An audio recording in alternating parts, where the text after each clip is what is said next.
puncak karir beliau oleh Sinuwun diberi gelar Bandara Raden Ayu Adipati. Berarti beliau diberi gelar pangkat Adipati. Ini adalah gelar yang sangat tinggi karena ini setingkat dengan Patih Dalem, setingkat dengan Gusti Adipati, setingkat dengan Putra Mahkota. Jadi gelar Adipati ini gelar yang sangat tinggi sekali. Ini menunjukkan bahwa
ini adalah makam salah satu garwa ampil dari Sinuwun Pakubuwono ke-9 atau yang terkenal dengan Sinuwun Hambangun Kedaton.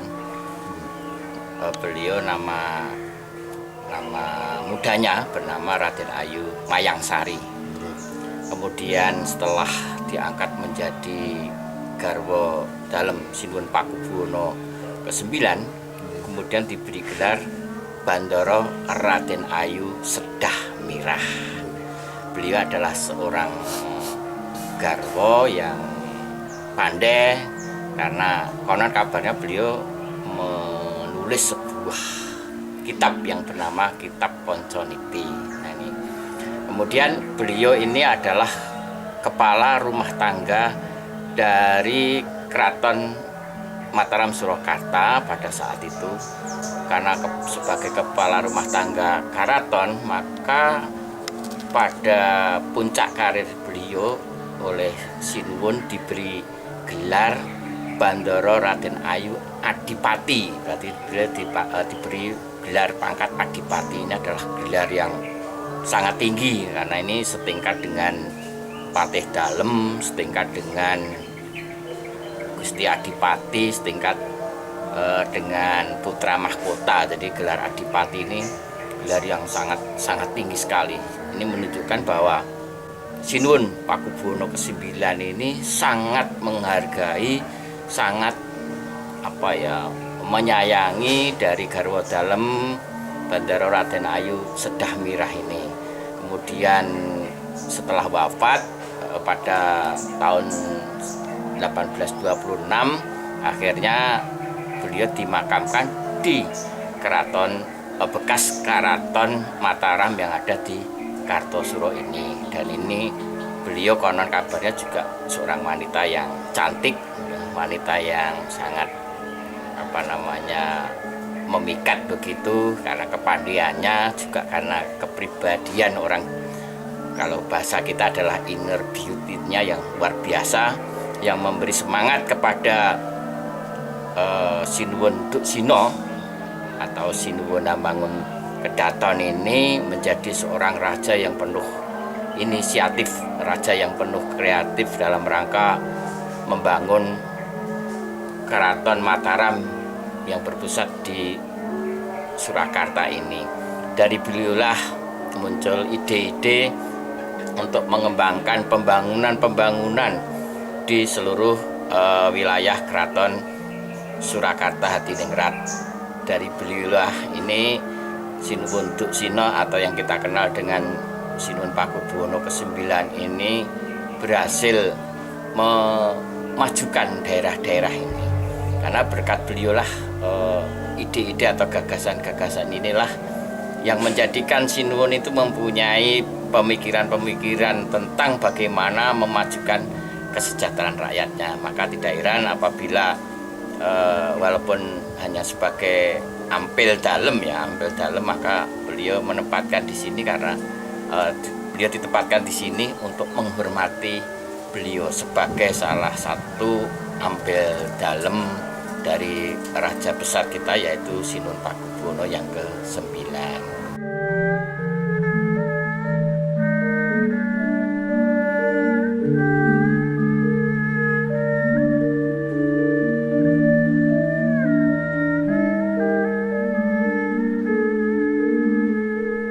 Jadi pada saat itu perang Diponegoro sudah berakhir. Namun beliau juga karena seorang ksatria mempunyai jiwa ksatria dalam hal ini adalah berperang. Sinuwun Pakubuwono ke-9 itu adalah salah satu korban dari perlawanan pahlawan kita yang melawan penjajah Belanda pada saat itu, sampai akhirnya Sinuwun itu tidak pernah melihat ayahandanya, yaitu Pakubuwono ke-6. Karena apa? Karena ketika Sinuwun Pakubuwono ke-9 itu masih berada di rahim Gusti Kanjeng Ratu Emas, beliau itu kemudian keluar dari keraton. Ibundanya Permaisuri Dalem itu keluar dari keraton untuk dalam rangka untuk pengamanan lah pada saat itu. Karena apa? Pada saat itu setelah akhir perang Diponegoro, Sinuwun Pakubuwono ke-6 ini ternyata terungkap oleh Belanda. Dia membantu Pangeran Diponegoro, akhirnya dibuang ke Ambon. Setelah dibuang ke Ambon, tidak diberikan suatu kesejahteraan sebagai layaknya seorang raja, tapi dijadikan seorang petani. Terbukti dari surat-surat beliau yang ditujukan kepada Kanjeng Ratu Emas pada saat itu dipondokkan di dalam kemasan itu. Surat-surat itu disimpan di peti yang sekarang mungkin sudah dipindahkan ke Sasono Pustaka. Beliau itu menceritakan penderitaannya ketika dibuang oleh Belanda kepada permaisurinya, dan itu diceritakan oleh permaisurinya setelah Sinuwun itu mulai beranjak dewasa, tentang bagaimana perjuangan ayahandanya, tentang bagaimana jiwa kepahlawanan dari ayahandanya. Sehingga dari cerita-cerita yang disampaikan oleh Kanjeng Ratu Mas Permaisuri Pakubuwono ke-6 ini melahirkan jiwa patriotisme yang tinggi dari Sinuwun Pakubuwono ke-9. Rasa bencinya terhadap pemerintah kolonial Belanda kepada Belanda pada saat itu melahirkan suatu bentuk kegiatan, bentuk-bentuk hal yang mungkin dalam rangka untuk mengantisipasi bagaimana kebencian terhadap Belandanya. Di antaranya yaitu Garwa Dalem ini dipersiapkan menjadi seorang prajurit wanita begitu. Yaitu tidak heran maka Sedah Mirah ini atau Bandara Rayu Sedah Mirah Adipati ya, karena sudah mendapatkan gelar Adipati ini juga dikenal sebagai seorang prajurit wanita, walaupun pada saat itu tidak kondisi peperangan karena peperangan sudah berakhir. Nah, kemudian dipersiapkan ya, dan ternyata memang setelah pemerintahan Sinuwun Pakubuwono ke-9 itu tidak pernah terjadi konflik dengan Belanda ya, dan akhirnya setelah Sinuwun Pakubuwono ke-12 Indonesia merdeka. Namun sebelum merdeka ternyata Bandara Raden Ayu Sedah Mirah sudah keburu wafat. Ketika itulah kemudian beliau ditempatkan di sini dalam rangka menghormati beliau sebagai seorang kepala rumah tangga, sebagai seorang prajurit wanita, dan sebagai seorang orang yang intelek juga, karena beliau itu bisa menulis, bisa membaca, dan bisa mencatat atau menulis sebuah buku ya, mungkin sebuah buku itu kemudian apa namanya diberikan suatu penghormatan dengan dimakamkan di bekas karaton Mataram yang ada di Kartosuro.